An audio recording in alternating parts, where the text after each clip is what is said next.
Hey there. In this episode, I'm going to go over the mistakes that a lot of creative people tend to make. Not everyone, obviously, but hey, we're not all perfect. I'm certainly not. So jumping right in, here are 5 mistakes that creative people tend to make. The first mistake we make is not letting people see our work. I've said this before, but I think if you feel compelled to create, you have a duty to share it with the world. We are, and by extension, our creativity is a product of the world. So I feel like if we don't share it, we're not completing the loop. It's like the universe is trying to give us a high five and we're just leaving it hanging. Bro, come on. Come on, bro. Don't leave the universe hanging. Party on the top floor. Nope. Little slappy? Make daddy happy? That's weird. And believe me, I understand feeling insecure or feeling like you're not ready or you're not good enough. But so what? Maybe the first things you do will suck. Okay, they will almost certainly suck. You suck! But if you share it with people, you might get feedback that helps you improve. Keeping your work to yourself because you're scared it's not good enough will stunt your creative growth. The second mistake is kind of an extension of the first, showing our work to the wrong people. We have to show our work to people who understand what we're trying to do. If we're showing our work to the wrong people, they're probably not going to get it, and of course, they're going to have issues with it. Constructive criticism can be a great way to figure out a path forward, but we have to seek out people who we resonate with and ask them for feedback. For me, it's mostly musicians I trust, and when I was just starting out, it was people I aspired to play with. Older, more experienced musicians who were doing what I wanted to do. And they had suggestions, most of which I took as gospel.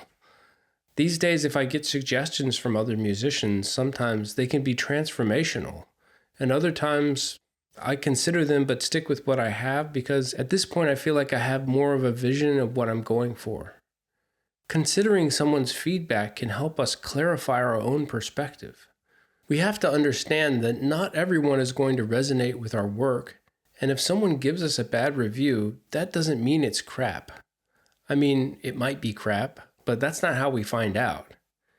When I'm sending out a new album for reviews, I don't just send to every publication or every music reviewer, or even every jazz music reviewer. I do my homework. I read a lot of reviews of albums that I think my own music would fit alongside in a playlist or radio show.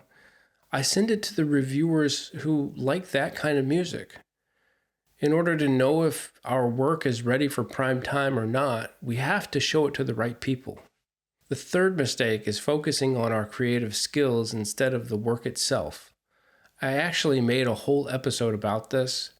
Basically, what I mean is that if we always ask what we're doing wrong or how we could be better, we're setting up a negative way of thinking about ourselves instead of focusing on the work and asking how could we make the work better. It might sound like a subtle distinction, but it's actually huge. Instead of focusing on ourselves and our abilities or lack thereof, we should focus on the process and the work before us. Anyway, that's all I'll say about that one, but I'll link to the episode in the description if you want to get deeper into that. The fourth mistake is when we expect a certain outcome. I use the phrase, expectation is the enemy, a lot when I'm teaching, and I think it's important to differentiate between expectation and hope. To expect something to happen is different from hoping something will happen. When I sit down to work on something on the drums, I hope that I will be able to play it by the time I'm done practicing, but I don't expect to. Having an expectation sets up a win-lose type of equation. There are only 2 possible outcomes. If every time I tried to write music I had the expectation of a finished composition, I would be disappointed most of the time, and I probably wouldn't want to compose after a while. But if every time I sit down at the piano with the intention of composing, I feel a sense of accomplishment for having engaged in the process, it's much more likely that I'll want to keep doing it.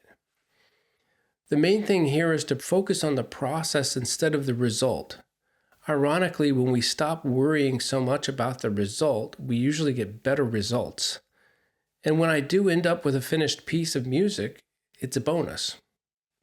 And that leads perfectly into the fifth and final mistake I'm going to address today. I mean, there are more mistakes, but allowing our self-worth to be pinned to the success or failure of our creative work. No matter how obsessed we are with our particular creative pursuit, we are not our work. This can be a really difficult thing for a lot of creative people, which can also lead all the way back to the first mistake in the episode, not wanting to show our work. When we feel so personally invested in something, when our work gets criticism or praise, it can feel like it's actually for us, personally. We literally take things personally. But the better we become at detaching from our work, once it's done, the better we can regulate our emotions when it comes to that. Whenever we get praise or criticism, remember that it's just an opinion. They're not stating a fact.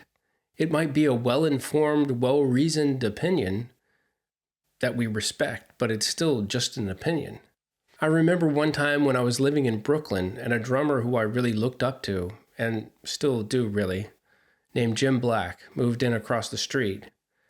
We were chatting a bit and he asked me how things were going, so I mentioned that my wife's latest album was getting some good reviews and we were starting to tour more in Europe. He was way more experienced than I was and gave me some advice regarding reviews. He said, "No matter what they say, whether it's good or bad, don't believe it." And that really stuck with me. Of course, I haven't always been successful at that. It's hard, especially with criticism. It can really get under your skin if you let it. I mean, ignoring praise is much easier for me, but it can also lead you to feel on top of the world, which is a great feeling in the moment. But those moments are fragile. And if the next review is a bad one, do we then crash into despair? Ultimately, how we feel should not be pinned to what someone else says about our work or even how we feel about the work ourselves. Our own feelings about our work are also just opinions. It's okay to have them, but don't let that be what determines your self-worth.